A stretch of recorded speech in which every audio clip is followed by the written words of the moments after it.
Hello, folks. Sorry to keep you waiting. I was waiting to talk to the last member of the delegation in the region. Good afternoon.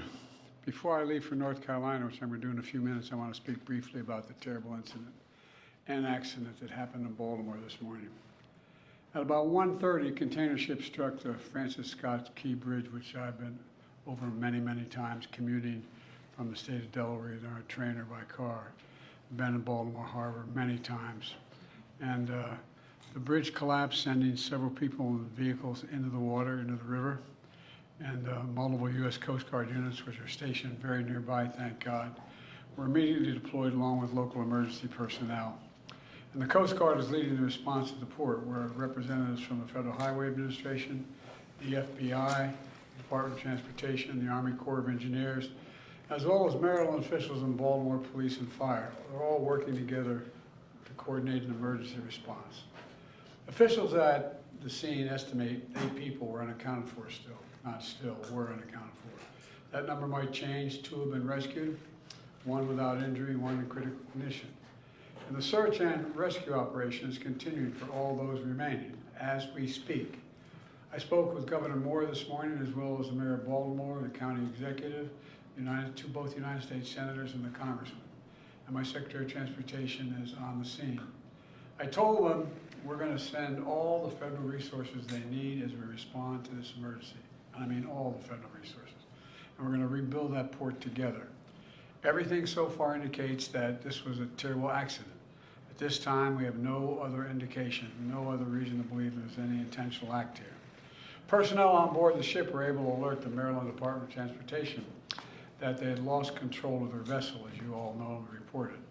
As a result, local authorities were able to close the bridge to traffic before the bridge was struck, which undoubtedly saved lives. Our prayers are with everyone involved in this terrible accident and all the families, especially those waiting for the news of their loved one right now. I know every minute in that circumstance feels like a lifetime. You just don't know. It's just terrible. We're incredibly grateful for the brave rescuers who immediately rushed to the scene, and to the people of Baltimore. I want to say we're with you. We're going to stay with you as long as it takes. And like the governor said, you're Maryland tough, you're Baltimore strong, and we're going to get through this together. And I promise we're not leaving. Here's what's happening now. The search and rescue operation is our top priority.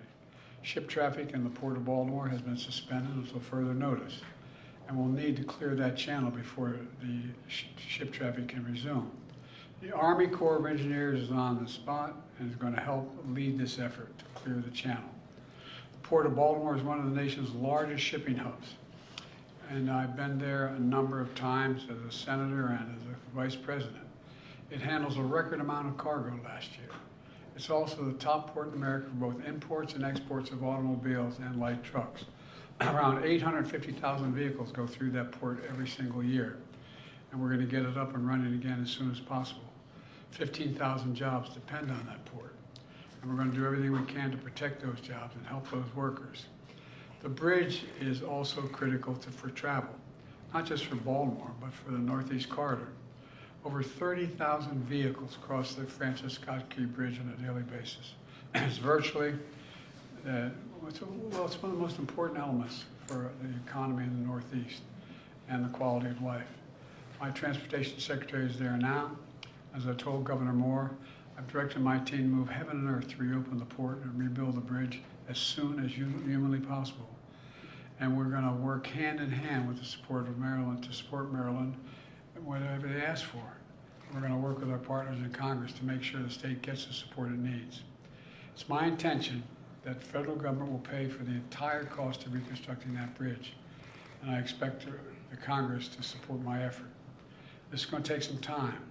The people of Baltimore can count on us, though, to stick with them at every step of the way until the port is reopened and the bridge is rebuilt.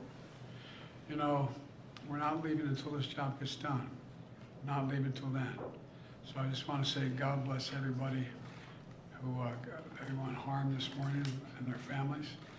And may God bless the first responders, many of whom risked their lives.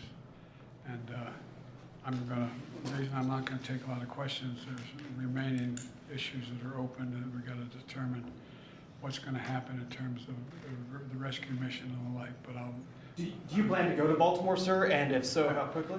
I do, and as quickly as I can. That's what we're You said the federal government's also going to pay for the repairs. I'm just curious, this was a ship that appears to be at fault. Is there any reason to believe that the company behind the ship should be held responsible? And then also, you That mentioned... could be, but we're not going to wait for that to happen. We're going to pay for it to get the bridge rebuilt and opened. What did you make of Israel's decision not to attend this meeting this week? Oh, I don't want to get into that. We're now. going I'll have plenty of time to talk about Rob. You mentioned the port. Mr. Yeah, port. Can I ask about cars? About the port. Thanks for everyone.